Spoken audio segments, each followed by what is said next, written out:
Have you ever pondered how the ancient Egyptians tied the knot? What secrets and superstitions surrounded their sacred union of marriage? We're peeling back the sands of time to reveal the intricacies of matrimonial customs in ancient Egypt, a land shrouded in mystery and rich in history. Unlike today's elaborate ceremonies, the earliest known Egyptian marriages were established simply by a couple moving in together. No grandeur, no fanfare, just the creation of a shared living space, marking the beginning of a new chapter. An interesting aspect of these unions was the role of dowries. Known as wife-giving, the groom would present gifts to the bride's family. This wasn't a purchase, but rather a demonstration of his capability to provide. So, the essence of an ancient Egyptian marriage was not about grand ceremonies, but rather about establishing a new household. A fascinating glimpse into a time where love, simplicity, and practicality intertwined in the sacred dance of matrimony. Now, moving further into history, we encounter a significant development: the introduction of marriage contracts. As we delve deeper into the New Kingdom era, around the 16th century BC, we begin to see the emergence of marriage contracts. These weren't just any written agreements, they were the foundations of a new societal structure, a novel concept that would shape the legal and social landscape of ancient Egypt. These contracts, often inscribed on papyrus, were more than mere documents. They were the embodiment of a promise, a commitment, and a mutual understanding between two individuals.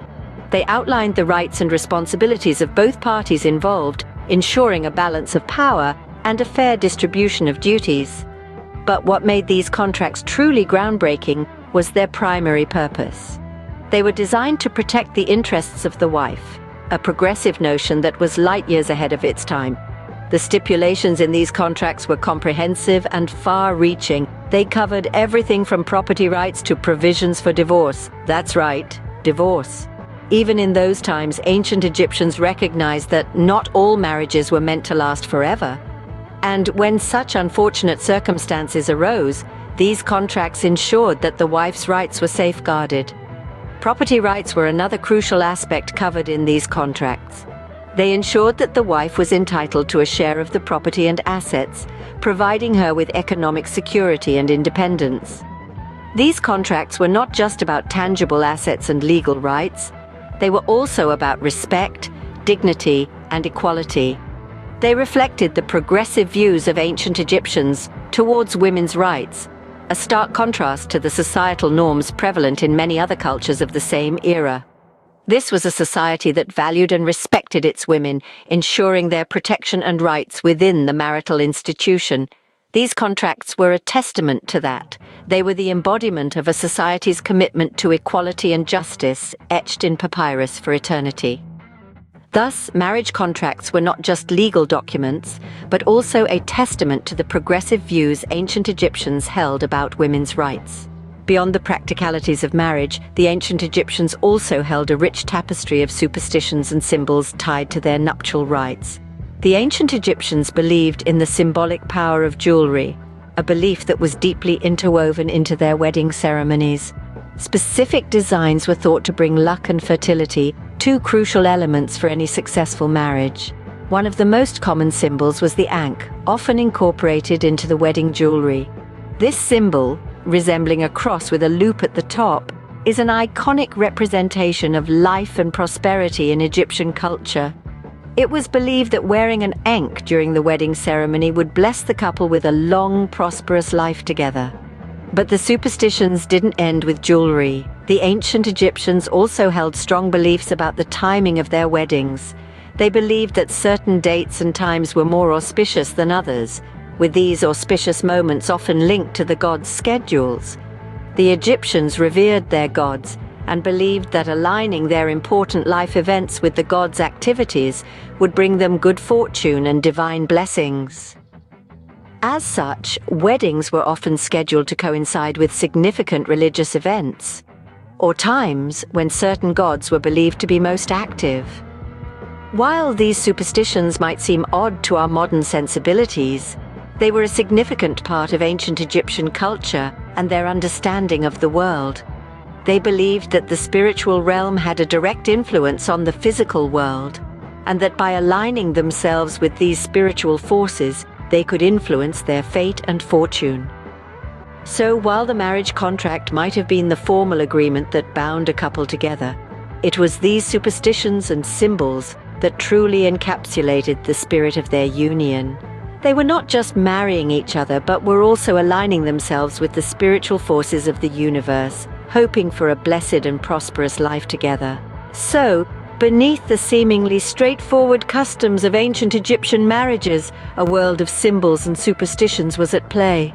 As with all aspects of culture, ancient Egyptian marriage customs evolved over time, leaving a legacy that still echoes today. The ebb and flow of time brought changes to Egyptian marriage rituals, transitioning from the informal arrangements of the Old and Middle Kingdoms to more formalized ceremonies in the New Kingdom and later periods. This evolution was driven by a multitude of factors, including shifts in societal norms, changes in religious beliefs, and the influence of foreign cultures. In the New Kingdom, for instance, we see the emergence of more structured marriage ceremonies. These included processionals, feasts, and complex rituals aimed at invoking divine blessings for the couple. The bride would be adorned in intricate jewelry, and the groom would present her with a marriage contract, a practice that had become more common. Fast forwarding to the Greco-Roman period, Egyptian marriage customs became even more elaborate. The Greeks and Romans brought with them their own traditions, which melded with the existing Egyptian customs. This resulted in a unique blend of practices that further enriched the cultural tapestry of Egyptian weddings. But the story doesn't end there. The customs and superstitions of ancient Egypt have not been lost to the sands of time. Rather, they continue to influence modern-day Egyptian and Middle Eastern weddings. The tradition of the groom presenting gifts to the bride, for instance, can be traced back to those early marriage contracts. The elaborate jewelry worn by brides is a nod to the ornate adornments of their ancient counterparts.